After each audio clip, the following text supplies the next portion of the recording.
बाळकूम परिसरासह काल्हेरपर्यंत हजारो महिलांना आधार ठरलेल्या ठाणे महानगरपालिकेच्या प्रसूतिगृहास अवकळ आली असून यासाठी सुचवण्यात आलेली पर्यायी जागा देखील एका संस्थेला देण्यात आल्याने अधिकाऱ्यांच्या ढिसाळ कारभाराचा आणि दिरंगाईचा निषेध आमदार संजय केळकर यांनी केला आहे।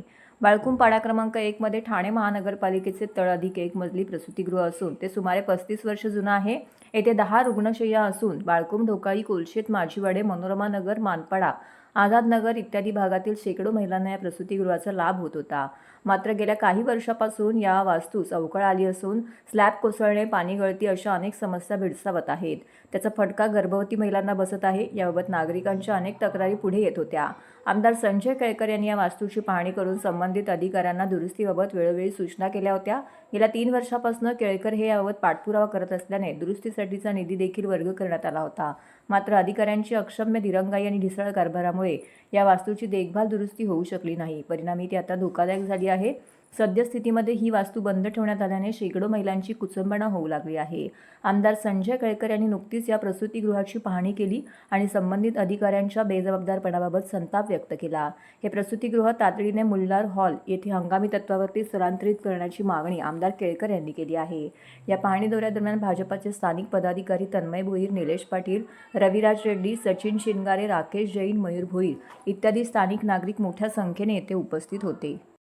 बाळकूम भागामध्ये मॅटर्निटी हॉस्पिटल हे अत्यंत महत्त्वाचं होतं।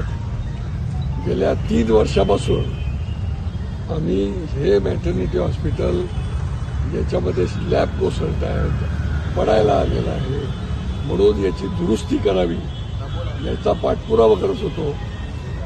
याच्यात दुरुस्तीकरता निधी देखील वर्ग झाला, परंतु महापालिकेच्या लोकांच्या अक्षम्य म्हणजे याला क्षमा नाही, अक्षम्य दिरंगाईमुळे, ढिसाळ कारभारामुळे आज आता परिस्थिती अशी झालेली आहे की त्या ठिकाणी वॉचमनच्या केबिनमध्ये स्लॅब कोसळली, पहिल्या मजल्यावर देखील त्या ठिकाणी स्लॅब कोसळलेला दिसत आहे आणि गेल्या आठवड्याभरापासून सगळं बंद आहे।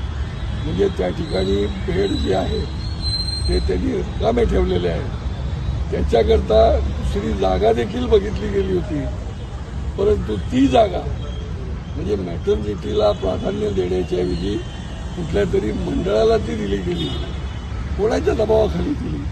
त्या जागेमध्ये ते शिफ्ट झालं असतं तर आज हे मॅटर्निटी जे हॉस्पिटल या ठिकाणी आहे, ज्याला खूप गर्दी असते, तर त्या ठिकाणी त्याची दुरुस्ती पण झाली असती आणि व्यवस्थित अवस्थेमध्ये त्याचं काम झालं असतं। आणि त्याच्यामुळे महापालिकेच्या सार्वजनिक बांधकाम असेल किंवा आरोग्याचे अधिकारी असतील, कारण की 4 मीटिंग घेऊन हे निर्णय झाले, त्यांच्यावर कडक कारवाई केली गेली पाहिजे आणि ताबडतोब हे हॉस्पिटल जे आहे ते ग्रँड मुल्लर हॉल जो आहे, या मुल्लर हॉलमध्ये टेम्पररी शिफ्ट केलं गेलं पाहिजे आणि याचं ताबडतोब दुरुस्ती देखील झाली पाहिजे। महापालिका अन्य कामाकरता शेकडो कोटी रुपये खर्च करते आणि यासारखी मॅटर्निटी हॉस्पिटलसारखं महत्त्वाचं असं हॉस्पिटल या ठिकाणी त्याला दुरुस्ती करायला ते वेळ देऊ शकत नाही आणि त्या संबंधामध्ये कुठल्याही प्रकारचा काम करू शकत नाही आणि त्याच्यामुळे हे अत्यंत संतापजनक आहे। या भागामधले लोक जे आहेत ते खूप खवळलेले आहेत।